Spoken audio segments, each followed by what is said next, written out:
Está começando mais um vídeo do Zcast, no bagulho eu estou sozinho, que coisa triste. Hoje a gente vai falar sobre um filme que eu gostei pra caramba, estava muito afim de ver. Eu vi junto com o Lilãozinho da Bahia, que poderia estar aqui comigo, mas não tá, coisa chateante. There you are. O Homem Invisível de 2020. Isso mesmo, esse filme foi dirigido e roteirizado pelo mesmo cara, que eu não sei pronunciar o nome, mas é alguma coisa como Leif Whannell. E ele foi contratado pela Blumhouse, eu fiz o projeto junto com eles. E a Blumhouse, a gente tem inclusive um podcast muito bom que a gente fala sobre essas produtoras um pouco mais novas e trazem esses filmes um pouco mais diferentes.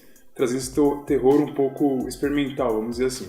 A ideia desse filme novo que me chamou a atenção, acho que de muitas pessoas que, como eu, foi tentar atualizar um pouco a história do Homem Invisível, em vez de trazer aquela história um pouco clássica que todo mundo já conhece, que pra mim tem um peso muito grande por conta da Liga Extraordinária, do Alan Moore, que eu gosto muito do quadrinho até hoje. Mas antes da gente entrar no que o filme trata e coisa nesse sentido, eu fui entender um pouco mais quem é o personagem. Eu voltei lá pro H.G. Wells, que ele escreveu muito no final do século XIX por ali, inclusive um romance sobre o Homem Invisível. Lá nesse romance ele traz o personagem principal, que é o Homem Invisível, que é o Griffin, que é um cientista, que descobre uma fórmula meio alquímica, química, de como ficar invisível. E a partir daí ele vai desenvolvendo a história. O que é interessante é que a trama, que se mantém mais ou menos, é quase como se ele fosse um vilão dentro de uma cidadezinha pequena, que ele sofre várias desconfianças das pessoas que moram naquela cidade, porque chega um cara todo enfaixado, diferente, e ele tenta abordar alguns temas que, se você assistir o filme de hoje, não parece que nem faz tanto sentido assim. Um dos temas que ele tenta trazer bastante forte, que a gente já comentou em alguns podcasts falando de romances daquela época, ou mais antigos até, é o cientista corrompido, vamos dizer assim. Ele vai atrás do conhecimento, ele consegue encontrar algo e ele se corrompe no processo. Outra coisa também que ele traz como tema é o egoísmo do personagem. Então ele tenta desenvolver como um cara cientista, egoísta, total. Ele se deixa corromper pelo poder.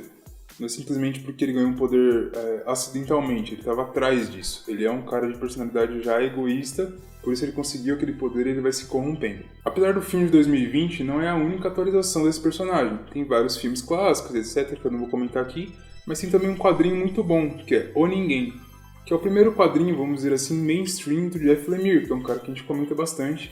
Ele é um quadrinista canadense. O quadrinho é esse que está aqui, vocês estão vendo. E assim, o desenho do Jeff Lemire ele é um pouco complexo. Tem pessoas que não gostam nem um pouco porque acham simplistas ou pelo menos muito diferente do que elas estão acostumadas nos quadrinhos mainstream. E de fato são bem diferentes. A gente já comentou sobre Sweet Tooth, por exemplo, que é um quadrinho também autoral, bastante forte dele, que ele desenha todos esses quadrinhos autorais, ele faz a arte também. E aqui ele faz uma atualização. Ele mantém alguns temas, como por exemplo a corrupção e a cidadezinha pequena. Ele adora escrever histórias sobre cidades pequenas e esses povoados, como eles interagem. Ele fica no hotelzinho pequeno, muito próximo à história real, e ele introduz uma adolescente que começa a interagir com ele. E essa adolescente é aquelas personagens bem Jeff Lemire, é uma personagem da cidadezinha pequena que quer fugir e vai interagindo com esse homem de fora, esse homem misterioso. O que é muito interessante na história é que ela vai te trazendo coisas como descobrir de quem que ele está fugindo ou do quê. Esse é meio que um mistério que vai se alongando, você vai descobrindo o personagem aos poucos e depois você tem o que ele fez e qual que é a influência, entre aspas, dessa descoberta dele para se tornar quem ele se tornou no final das contas. E é bem legal o quadrinho, a relação também que ele tem, como ele explora essa menina adolescente, também é bem bacana. Não vou dar spoiler porque tá aí, a gente vai deixar nosso linkzinho da Amazon aí embaixo, caso você queira comprar. É um quadrinho muito bom, foi lançado pela Pipoca Nankin, se não me engano foi ano passado, enfim, vai ficar o link aí. Vai atrás que é muito bom. Agora voltando ao filme, que faz uma nova releitura do personagem, como eu disse, bastante diferente, o primeiro ponto é que ele não explora o Homem Invisível em si. Assim como eu falei da história clássica, ou até mesmo da história de Jeff Lemire, em que você tem o Homem Invisível e você tem a exploração do passado dele, do que ele fez, do que ele não fez, qual que é o problema ou a dádiva em relação à descoberta dele. Aqui você vai ter uma visão totalmente focada na personagem da Elizabeth Moss. Assim, quando começa o filme, você já vê ela em casa, numa casa muito grande, muito bonita, bem isolado, tentando fugir da casa, aparentemente. Tem o marido dela, que você entende que seja o marido dela, pelo menos, e parece que ela drogou ele, tá querendo fugir, e fica um filme muito tenso, e você não entende muito bem o que ela tá fazendo.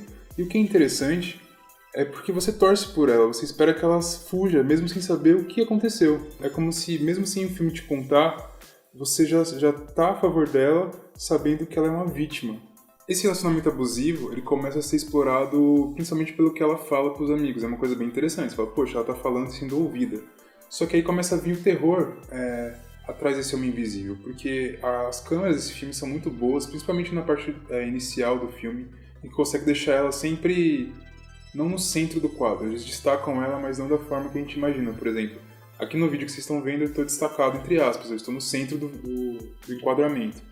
Se você for perceber no filme, ela sempre está no lado, no canto dos enquadramentos. E isso é usado geralmente no cinema para mostrar o isolamento do personagem, como ele não faz parte daquele lugar. E aqui, além de ter isso também, ele consegue trazer aquela coisa de que você vê o canto vazio e você imagina alguma coisa. Porque ela está sentindo medo daquilo. E a princípio é isso, é o medo daquele relacionamento, do trauma que ela viveu.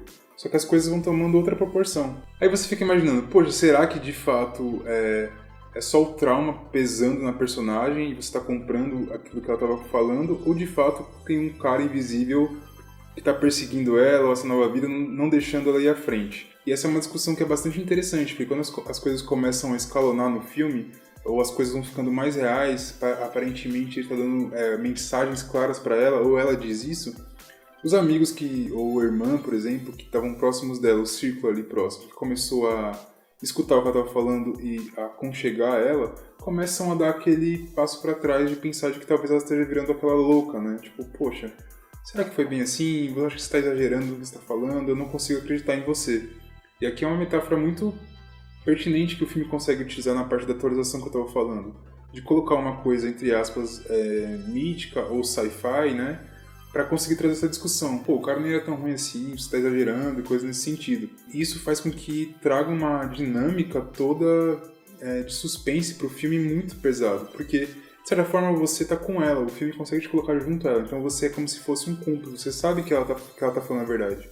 Mas o povo não sabe. Então é uma forma do filme te colocar na pele dessa mulher abusada, que tá tentando falar a verdade, mas não é ouvida. Isso é muito bacana. Outra coisa que chama muita atenção no filme é a própria Elizabeth Moss, que ela é uma atriz que ela deu uma despontada no mainstream muito grande com Mad Men, e ela manda muito, o personagem dela é incrível. Mad Men é uma série muito boa, e depois ela conseguiu pegar papéis muito impactantes, como The Handmaid's Tale. Então ter o nome dela, um nome forte que está em voga hoje em dia, é importante para vender o projeto. Então é muito bacana e ela atua como ninguém, assim, ela manda muito nesse filme.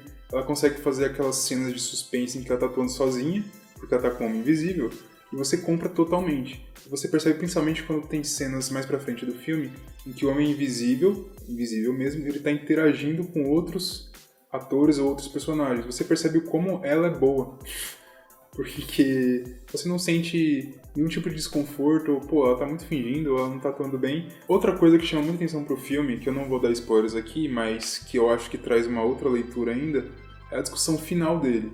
O final ele se torna um filme ele traz um pouco mais de ação, então alguns desses elementos que eu tava comentando, de suspense, de própria cinematografia do filme, que é muito bacana, não necessariamente que se perde, mas ele perde o peso nesse final do filme. O filme é meio, conclusão, galera, vamos pra cima e é isso aí. O que é muito interessante é a discussão que eles trazem, porque eles têm aquela brincadeira que eu tava comentando, de você descreditar, pelo menos os personagens descreditarem ela, e o final tem um plot twist bastante grande em que você é colocado nesse papel. Ele coloca um final bastante corajoso, que eu acho que vai dividir um pouco os públicos nesse sentido, de saber se você tá com ela, apesar de ter uma ceninha lá em que um personagem meio que toma um dos caminhos ali, tipo, pra talvez te incentivar, mostrar, esse personagem aqui, ele aprendeu, e você, aprendeu ou não? E dá essa brincadeira, mas o filme é muito bacana. Toda a história legal do Homem Invisível em si, assim, todo esse panorama que eu falei. O gibi é muito bom, o filme é muito bacana. Tem bastante coisa, bastante filme antigo que é importante. Tem um filme da década de 30 que o pessoal comenta muito, alguns outros filmes. Tem a Liga Extraordinária também, que traz o personagem nessa leitura adulta e bastante pessimista, bem Alan Moore, assim, mostrando o quanto ele é corrupto e escroto, no final das contas. Se você curtiu, deixa seu comentário aí. Se você já viu o filme, tem uma opinião sobre ela, coloca aí pra gente continuar a discussão. Se você já leu o quadrinho também, coloca alguma coisa aí. Se você não leu, vai atrás, também digita, é importante pra gente saber e interagir com vocês. Se você curtiu, tem no nosso Facebook, nosso Twitter, a gente tá em todos os lugares. Procura por Zcast nos lugares que você vai encontrar a gente.